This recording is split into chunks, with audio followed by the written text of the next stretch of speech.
ಪ್ರತಿ ಹಳ್ಳಿಗಳಲ್ಲೂ ಕೂಡ ಸರ್ಕಾರಿ ಶಾಲೆ ಇರಬೇಕು ಅನ್ನೋದು ಮಹಾತ್ಮ ಗಾಂಧೀಜಿಯವರ ಕನಸಾಗಿತ್ತು. ಬಟ್ ಈ ಕನಸಿಗೆ ಕಾಂಗ್ರೆಸ್ ಸರ್ಕಾರ ಎಳ್ಳು ನೀರು ಬಿಡೋದಕ್ಕೆ ಹೊರಟಿದೆಯಾ ಅನ್ನೋ ಪ್ರಶ್ನೆ ಇದೆ. ಕಾರಣ 40,000ಕ್ಕೂ ಅಧಿಕ ಸರ್ಕಾರಿ ಶಾಲೆಗಳನ್ನು ಮುಚ್ಚಿಸೋದಕ್ಕೆ ಅತಿ ದೊಡ್ಡ ಹುನ್ನಾರ ನಡೆದಿದೆ ಅನ್ನೋದರ ಡೀಟೇಲ್ಸ್ ಇದೆ. ಬನ್ನಿ ನೋಡೋಣ. ಕೆಪಿಎಸ್ ಶಾಲೆಗಳ ಹೆಸರಿನಲ್ಲಿ ಸರ್ಕಾರಿ ಶಾಲೆಗಳಿಗೆ ಬೀಗ. ಸರ್ಕಾರಿ ಶಾಲೆಗಳನ್ನ ಮುಚ್ಚಲು ಮುಂದಾಯ್ತಾ ರಾಜ್ಯ ಸರ್ಕಾರ. ಒಂದು ಕಡೆ 3 ರಿಂದ 5 ಕಿಲೋಮೀಟರ್ ವ್ಯಾಪ್ತಿಯೊಳಗಿನ ಸಣ್ಣ ಗಾತ್ರದ ಶಾಲೆಗಳನ್ನ ಆಯ್ದು ಮ್ಯಾಗ್ನೆಟ್ ಶಾಲೆಗೆ ಜೋಡಿಸುವ ಸಂಭಾವ್ಯ ಶಾಲೆಗಳಾಗಿ ಗುರುತಿಸಲಾಗಿದೆ ಅನ್ನೋ ವಿಚಾರ ಪ್ರಸ್ತಾಪ.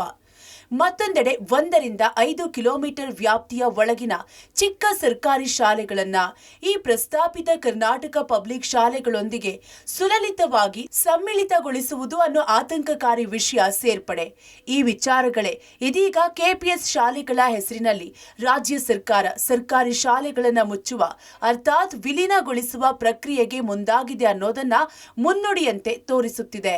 ಗ್ರಾಮ ಪಂಚಾಯಿತಿಗೆ 1ರಂತೆ ರಾಜ್ಯದಲ್ಲಿ 6,000 ಕೆಪಿಎಸ್ ಮ್ಯಾಗ್ನೆಟ್ ಶಾಲೆಗಳನ್ನು ಸ್ಥಾಪಿಸುವ ಗುರಿಯನ್ನ ಸರ್ಕಾರವು ಹೊಂದಿದೆ.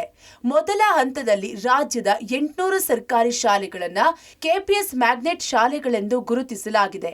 ಆಗಸ್ಟ್ 15ರಂದು ಹೊರಡಿಸಿರುವ ಸುತ್ತೋಲೆಯಲ್ಲಿ ಈ ಕುರಿತು ಆದೇಶಿಸಲಾಗಿದೆ.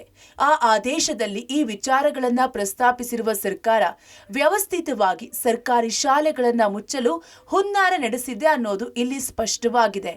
ಈಗಾಗಲೇ ರಾಜ್ಯದ ಎಲ್ಲಾ ಜಿಲ್ಲೆಗಳಲ್ಲಿ ಯಾವ ಶಾಲೆಯನ್ನ ಮ್ಯಾಗ್ನೆಟ್ ಶಾಲೆಯನ್ನಾಗಿ ಮಾಡಬೇಕು, ಆ ಶಾಲೆಗೆ ಯಾವ ಶಾಲೆಗಳನ್ನ ಸೇರಿಸಬೇಕು ಎಂಬುದರ ಪೂರ್ಣ ಪಟ್ಟಿಯನ್ನ ಈಗಾಗಲೇ ಸಿದ್ಧಗೊಳಿಸಲಾಗಿದೆ. ಶಾಲೆಯ ಅಭಿವೃದ್ಧಿಯ ಹೆಸರಲ್ಲಿ ರಾಜ್ಯದ ಜನತೆಯನ್ನ ವಂಚಿಸಿ ಬಡ ಮಕ್ಕಳಿಂದ ಶಾಶ್ವತವಾಗಿ ಶಿಕ್ಷಣವನ್ನ ಕಸಿದುಕೊಳ್ಳುವ ಸರ್ಕಾರದ ಘೋರ ಹುನ್ನಾರ ಇದಾಗಿದೆ ಎನ್ನುವ ಆಕ್ರೋಶ ಇದೀಗ ವ್ಯಕ್ತವಾಗಿದೆ. ಮಕ್ಕಳು ವಾಸಿಸುತ್ತಿರುವ ಪ್ರದೇಶದಲ್ಲೇ ಇರುವ ಶಾಲೆಗಳಲ್ಲಿ ಶಿಕ್ಷಣ ಸಿಗಬೇಕು ಎಂಬುದು ಶಿಕ್ಷಣ ಹಕ್ಕು ಕಾಯ್ದೆಯ ನಿಯಮವಿದೆ. ಕೆಪಿಎಸ್ ಅಡಿಯಲ್ಲಿ ಮಕ್ಕಳು ಸಮೀಪದ ಶಾಲೆ ಬಿಟ್ಟು ದೂರದ ಶಾಲೆಗೆ ಹೋಗುವಂತೆ ಮಾಡಲಾಗುತ್ತಿದೆ. ಕೇಂದ್ರ ಸರ್ಕಾರದ ನೂತನ ಶಿಕ್ಷಣ ನೀತಿ ಎನ್ಇಪಿಯನ್ನ ಇದೇ ಕಾಂಗ್ರೆಸ್ ಸರ್ಕಾರ ವಿರೋಧ ಮಾಡಿತ್ತು. ರಾಜ್ಯದಲ್ಲಿ ಅಧಿಕಾರಕ್ಕೆ ಬಂದ ಮೇಲೆ ಎನ್ಇಪಿಯನ್ನ ವಾಪಸ್ ಪಡೆದಿತ್ತು. ಆದರೆ ಇದೀಗ ಎನ್ಇಪಿಯಲ್ಲಿದ್ದ ನೀತಿಗಳನ್ನೇ ಶಿಕ್ಷಣ ಸಚಿವರು ಒಂದೊಂದಾಗಿ ಜಾರಿಗೆ ತರುವ ಮೂಲಕ ಶಿಕ್ಷಣದ ಖಾಸಗೀಕರಣಕ್ಕೆ ಪರೋಕ್ಷವಾಗಿ ಬೆಂಬಲ ನೀಡುತ್ತಿದ್ದಾರೆನ್ನೋ ಗಂಭೀರ ಆರೋಪ ಕೇಳಿ ಬಂದಿದೆ. ಇನ್ನು ಬಳ್ಳಾರಿ ಹಾಗೂ ವಿಜಯನಗರ ಜಿಲ್ಲೆಗಳಲ್ಲೂ ಕಡಿಮೆ ಮಕ್ಕಳಿರುವ 70ಕ್ಕೂ ಹೆಚ್ಚು ಶಾಲೆಗಳನ್ನ ಗುರುತಿಸಲಾಗಿದ್ದು ಆ ಶಾಲೆಗಳನ್ನ ವಿಲೀನ ಮಾಡಲು ಸದ್ದಿಲ್ಲದೆ ತಯಾರಿ ನಡೆದಿರೋದು ಪೋಷಕರ ಕಣ್ಣು ಕೆಂಪಾಗಿಸಿದೆ. ವಿಜಯನಗರ ಜಿಲ್ಲೆಯಲ್ಲಿ 10ಕ್ಕಿಂತ ಕಡಿಮೆ ಮಕ್ಕಳಿರುವಂಥ ಶಾಲೆಗಳು 30 ಇದ್ದಾವೆ. ಆ್ಯಂಡ್ ಎಕ್ಸಿಸ್ಟಿಂಗ್ ಈಗ ನಮ್ಮಲ್ಲಿ 6 KPS ಶಾಲೆಗಳು ಕೆಲಸ ಮಾಡ್ತಾ ಇದ್ದಾವೆ. 10 ಗೌರ್ಮೆಂಟಿಂದ 4/11/2025ಕ್ಕೆ 10 ಹೊಸ KPS ಶಾಲೆಗೆ ಅನುಮತಿಯನ್ನು ಕೊಟ್ಟಿದ್ದಾರೆ.